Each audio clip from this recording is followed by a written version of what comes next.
Assalamu alaikum. Here is Mahanur Zubair for the subject of Greek literature. So today we are going to discuss another question of Oedipus Rex. So the question is, what is the hamartia and downfall of Oedipus in Oedipus Rex? So let's start.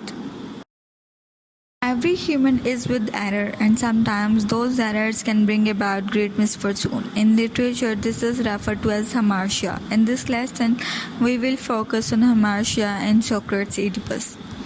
Okay ji, हर इंसान के अंदर कुछ कमियां, कुछ खामियां होती ही हैं, कुछ एरर्स होते ही हैं, और बाज़ औक़ात ऐसा होता है कि वो एरर्स, वो कमियां, वो खामियां जो हैं वो हमारी मिसफॉर्चून बन जाते हैं, हमारे आगे आ जाती हैं वो खामियां, वो गलतियां। तो लिटरेचर में इन एरर्स को हामार्शिया का नाम दिया जाता है। ठीक है, तो जैसे कि आज मैंने आपसे क्लास में पूछा था तो सब के सब ब्लैंक थे। तो next time I hope so कि ऐसा ना हो, जब मैं पूछूं तो मुझे इसका आंसर मिले कि हामार्शिया क्या है। तो यहाँ से आप इसको आज ठीक तरीके से समझ सकते हैं। In literature hamartia refers to a character defect और फ्लॉ। लिटरेचर के अंदर हामार्शिया जो है वो रेफ़र करता है किसी भी करेक्टर की कमी को, खामी को। That ultimately brings about the downfall of the tragic hero or heroine, जो कि आखिरकार वो गलतियाँ, वो खामियाँ या वो डेफिशिएंसी जो है किसी भी करेक्टर की, हीरो हीरोइन की, वो उनको उनके डाउनफॉल तक ले आती है, उनकी ट्रेजिक फ्लॉ तक ले आती है। In the case of Oedipus, his hamartia or downfall in his unintended wrongdoings. और अगर हम एडिपस की बात करें तो एडिपस के केस में एडिपस का हामार्शिया और उसका डाउनफॉल क्या है, उसकी वो सारे काम जो वो गैर इरादी तौर पर किए चले जाता है। While Oedipus displays excessive pride, hastiness and anger, his ultimate downfall comes with a series of unfortunate misjudgments that are made as he continuously aims to do the right things. तो एडिपस का बहुत ज़्यादा excessive pride होना, बहुत जल्दबाज nature का होना, बहुत जल्दी गुस्से में आ जाना और फौरी रिएक्शन करना, ये सारी चीज़ें उसके करैक्टर की डेफिशिएंसीज हैं। ये सारी चीज़ें उसके करैक्टर का फ्लॉ है जो कि अल्टीमेटली उसका डाउनफॉल बन जाती है। और क्या है कि वो बहुत सारी ऐसी मिस जजमेंट्स में घिरा चला जाता है और कॉन्टीन्यूसली वो ऐसे काम कर रहा होता है जिन्हें वो समझ रहा होता है कि वो सही कर रहा होता है, लेकिन एक्चुअल में वो अनफॉर्चुनेटली वो गलत कर रहा होता है और अपनी सारी राइट डूइंग्स को मिस जज कर लेता है। तो ये है जी हामार्शिया, मतलब किसी भी करैक्टर का, किसी हीरो हीरोइन के करैक्टर में कोई खामी होना, कोई कमी होना, कोई डिफेक्ट, कोई फ्लॉ होना हामार्शिया कहलाता है लिटरेचर में। Escaping the prophecy. In the play, we learn that Oedipus fled from home after an oracle told him he was going to kill his father and marry his mother, not knowing that he had been cast off as an infant when he was his real parents. Laius and Jocasta received the same prophecy. Oedipus doesn't realize his decision to flee is probably the worst decision he could make. He truly believes he is doing the right thing by leaving his home, thus saving his family from certain tragedy. By running away from home, Oedipus is unintentionally bringing about his own downfall and setting the prophecy into action. Escaping the prophecy. उस पेशीन गोई से, उस prophecy से Oedipus ने भागने की कोशिश की और वो भाग गया था कि वो इस ट्रेजेडी को पूरा ना कर सके या अपनी फैमिली को के साथ वैसा बिहेव ना कर सके, तो वो उस प्रोफेसी से भागने की कोशिश करता। तो इस प्ले में हम देखते हैं कि एडिपस किस तरह से अपने घर कोरिन्थ से भाग जाता है जब ओरेकल्स उसको बताते हैं कि वो अपने बाप को मार देगा और अपनी माँ से शादी कर लेगा। हालांकि वो ये नहीं जानता कि वो तो ऑलरेडी किंग लुइस और क्वीन जोकास्टा की तरफ से जब उन्हें भी ये सेम प्रोफेसी मिली थी तो वो तो उस जगह से, या उन्होंने अपने छोटे से बच्चे को वैसे ही उस जगह से निकाल दिया था, लेकिन ये सारी चीज़ें उसे नहीं पता थी। तो लिहाजा एडिपस ये रियलाइज़ ही नहीं करता, वो इतनी जल्दी इस चीज़ का डिसीजन लेता है कि वो यहाँ से भाग जाएगा, कोरिन्थ से भाग जाएगा, अपने घर वापस नहीं जाएगा ताकि वो अपनी फैमिली को इस ट्रेजेडी से बचा सके। लेकिन क्या है, घर से वो भाग तो जाता है, कोरिन्थ से वो भाग तो जाता है, लेकिन अनइंटेंशनली वो उस जगह पर आ जाता है जहाँ उसे नहीं आना चाहिए था। भाग कर उस जगह पर आ जाता है, वो थीब्स में आ जाता है और अल्टीमेटली ये चीज़ उसका डाउनफॉल बनती है और अल्टीमेटली उसके ये एक्शंस जो हैं उसकी ही प्रोफेसी को एक्शन दे देते हैं, उसी की प्रोफेसी को पूरा करने में बहुत मददगार साबित होते हैं। Fulfilling the prophecy. When Oedipus comes upon a carriage at a crossroads during his travels to Thebes, he allows his anger and hastiness to get the better of him when being attacked. Oedipus fights and kills the driver and then proceeds to kill the man in the carriage, who is Laius. Oedipus doesn't realize whom he just killed. Unknowingly, he manages to fulfill half of the prophecy that he was trying to flee while defending himself from his attackers. और अब हम देखते हैं कि वो किस तरह से अपनी ही प्रोफेसी को पूरा करेगा। कि ईडिपस जब भाग कर आ रहा होता है, जब वो थीब्स में दाखिल हो जाता है तो सामने से उस पर हमला होता है।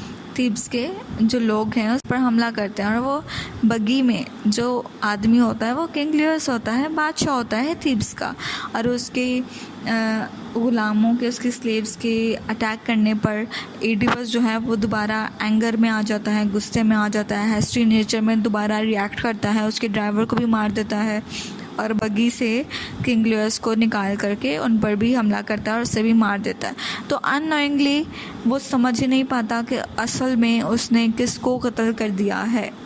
अनइंटेंशनली, अननोइंगली उसने एक्चुअल में अपने ही फादर का कत्ल कर दिया है, लेकिन वो ये समझ नहीं पाया। लेकिन बात यहाँ पर यह है, कत्ल उसने अनइंटेंशनली किया है, लेकिन आधी प्रोफेसी को वो खुद अपने हाथों से पूरा कर बैठा है, जिस चीज़ से वो भाग रहा था, जिस चीज़ से अपने आप को डिफेंड कर रहा था।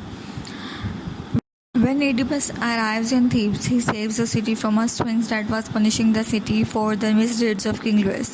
As reward for his proclaimed the new king of Thebes. Once again, Hamartia comes into play as Oedipus unknowingly takes his mother, the newly widowed queen, as his wife.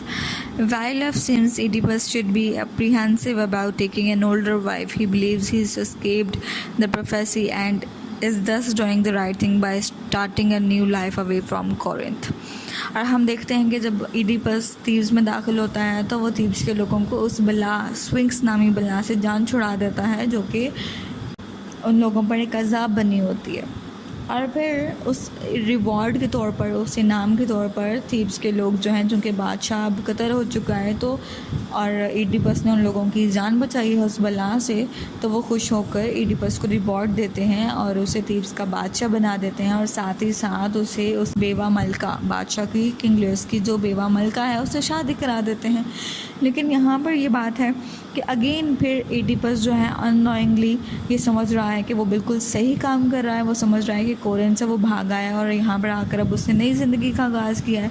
लेकिन यहाँ पर वो ये देखने से कासिर रहा, इग्नोर रहा कि वो कितनी ओल्ड एज की औरत से, क्वीन से शादी कर रहा है, उसने ये नहीं देखा और वो समझ रहा था कि वो बिल्कुल ठीक काम कर रहा है और कोरिन्थ से भाग आया तो यहाँ पर वो एक नई ज़िंदगी जो है वो शुरू कर रहा है। लेकिन ऐसा कुछ नहीं हुआ। अगेन यहाँ पर वो अपनी जो प्रोफेसी है उसको अपने ही एक्शन, अपने ही हमार्शिया, अपनी ही इग्नोरेंस की वजह से कंप्लीट कर देता है।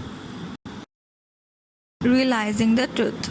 At the beginning of the play, when Oedipus learns why his people are suffering from the plague, he steps up to save Thebes. He wants to help, so he is intent on seeking Archelaus' murderer, the person responsible for bringing plague upon the city. Oedipus' pride tricks him into thinking he is doing the right thing by continuously moving forward in search of the truth. Even though others beg him to stop, Oedipus is determined to be victorious.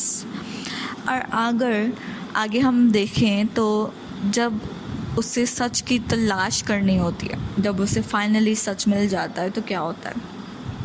शुरुआत में हम play के देखते हैं कि Oedipus को, जब चूँकि एडिपस अब थीब्स का बादशाह बन चुका है, तो जब उसे पता चलता है कि थीब्स के ऊपर एक वबा, एक आफत, एक बला फिर से आ गई है, एक प्लेग, एक ताउन, एक बीमारी का जो है वो साया हो चुका है और लोग बहुत मुसीबत में हैं, लोग मर रहे हैं थीब्स के लोग, तो वहाँ पर वो फैसला करता है कि वो थीब्स के लोगों को इस प्लेग से, इस बीमारी से, इस आफत से बचाएगा। तो ओरेकल्स का कहना था कि थीब्स के ऊपर से बला तब तक नहीं टल सकती, ये आफतें, ये मुसीबतें, ये वबाएँ तब तक नहीं टल सकती जब तक कि थीब्स के लोग उस बादशाह के मर्डरर को यहाँ से सज़ा देकर बाहर ना निकाल दें। अब यहाँ पर क्या करता है एडिपस, एडिपस का यहाँ पर प्राइड जो है उसके आगे आ जाता है। प्राइड क्या है कि भाई मैं बादशाह हूँ, मैं जो काम करूँगा वो बिल्कुल सही करूँगा। तो अब वो बादशाह के कातिल को ढूंढने में लग जाता है, उसकी सच की तलाश में लग जाता है। अननोइंगली, अनइंटेंशनली वो इतने प्राइड में होता है और बहुत सारे लोग आसपास के लोग उसे रोकने की कोशिश भी करते हैं कि नहीं भाई नहीं, रुक जाओ, इससे कोई फ़ायदा तो नहीं होना, तो ना करो। लेकिन एडिपस उस जगह पर उस वक़्त डिटरमाइंड होता है, पक्का इरादा करके रखा होता है उसने कि भाई मैं तो ढूंढ कर ही रखूँगा, मैं बादशाह के कातिल को ढूंढूंगा, मैं फतेहयाब होऊंगा, मैं सच की तलाश ही करूँगा। He is unable to stop his quest for the truth, even under his wife's pleading, for it is in his own vein that he must solve the final riddle, the riddle of his own life. Oedipus becomes tragic hero when learned that his fate had come to pass and he feels cursed by it. At the end, when Oedipus gouges out his eyes, the chorus asks him what god urged him to blind himself. Oedipus replied, "Children, the god was Apollo, but the blinding hand was my own." Oedipus सच के पीछे भागने से नहीं रुकता, एक ऐसी प्यास लगी होती है उसको कि वो सच के पीछे भागता रहता है। यहाँ तक कि जोकास्टा जो कि उसकी वाइफ है वो दरख्वास्त करती है उसके आगे कि मत भागो, सच के पीछे कुछ नहीं मिलना। लेकिन क्या है कि एडिपस किसी की नहीं सुनता, वो कहता है कि मैं इस रिडल को खुद हल करके ही रहूँगा। और एक्चुअल में वो रिडल, वो पज़ल उसकी अपनी ज़िंदगी की ही निकलती है।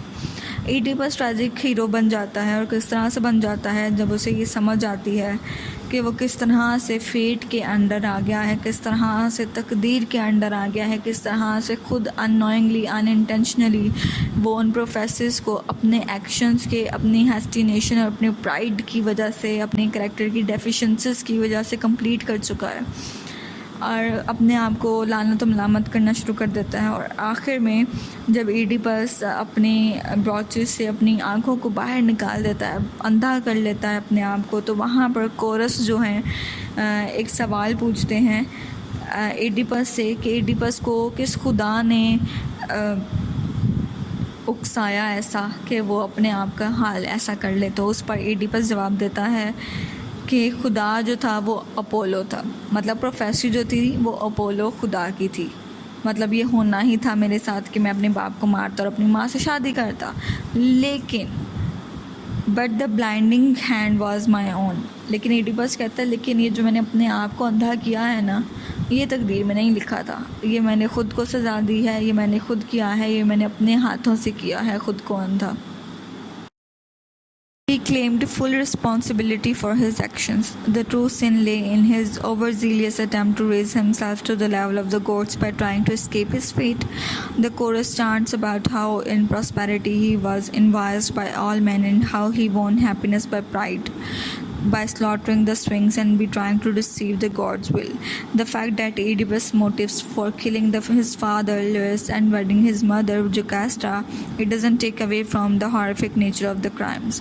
The last act of destruction was caused by Oedipus' free will, but his tragic fate came about because of the nature of the cosmic order and role of the gods in human affairs. The chorus concludes this tragedy by warning the Greeks that the only way to happiness is through respect towards the gods. और आखिर में Oedipus चूँकि अब अंधा हो चुका है, अपने आप को कर्स कर रहा है, अपने आप को लानत मलामत कर रहा है, अपने आप को बुरा भला कह रहा है, अपने आप को खुद ही सजा दे देता है, तो डेफिनेटली वो एंड पर अपने सारे तमाम किए हुए एक्शंस की जिम्मेदारी लेता है, दावा करता है कि हाँ भाई ये सब काम मैं नहीं किया, मेरी वजह से ऐसा हुआ है। असल में क्या है कि एडिपस खुदाओं के मुकाबले पर जाना चाह रहा था, मतलब फेट में लिखा जा चुका है तो आप उससे कैसे भाग सकते हैं। उससे भागने का मतलब है कि आप खुदाओं को चैलेंज कर रहे हैं या उनके लेवल पर जाने की कोशिश कर रहे हैं। तो कोरस यहाँ पर ये डिस्क्राइब करते हैं कि किस तरह से एडिपस जो है वो थीब्स के लिए खुशहाली लेकर आया था, किस तरह से वो तमाम लोगों के लिए खुशियाँ लेकर आया था, किस तरह से उसने थीब्स के लोगों की जान बचाई थी, स्विंग्स को मार करके जान बचाई थी, और किस तरह से और अब जो है वो एडिपस ने किस तरह से गॉड्स की विल को धोखा देने की कोशिश की, भागने की कोशिश की। असल में हकीकत यह है कि आप फेट कि किसी भी चीज़ से भाग नहीं सकते। जो कि एडिपस ने करने की कोशिश की। और एंड पर क्या होता है कि एडिपस इस हॉरिफिक एक्शन के अंडर आ जाता है, ख़ुद अपने बाप को मार देता है और अपनी माँ से शादी भी कर लेता है। और आखिर में जो डिस्ट्रक्शन एडिपस करता है वो उसकी फ्री विल है। आखिर में वो डिस्ट्रक्शन जो कही गई है वो क्या है कि एडिपस आखिर में जब खुद अपनी आंखों को निकाल देता है बाहर, ज़ख्मी कर लेता है, ख़ुद को ब्लाइंड कर लेता है, तो वो उसकी अपनी फ्री विल थी।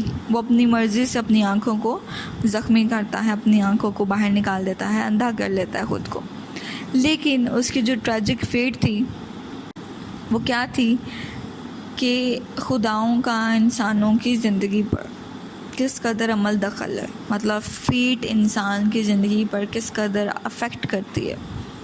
जिस तरह से आज आप लोग कह रहे थे क्लास में कि 70% जो है वो फेट है, 30% फ्री विल है।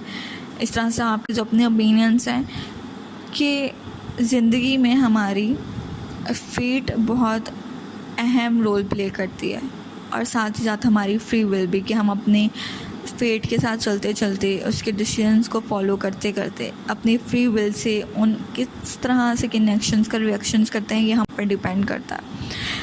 तो एडिपस का ख़ुद को ब्लाइंड करना वो उसकी फ्री विल थी।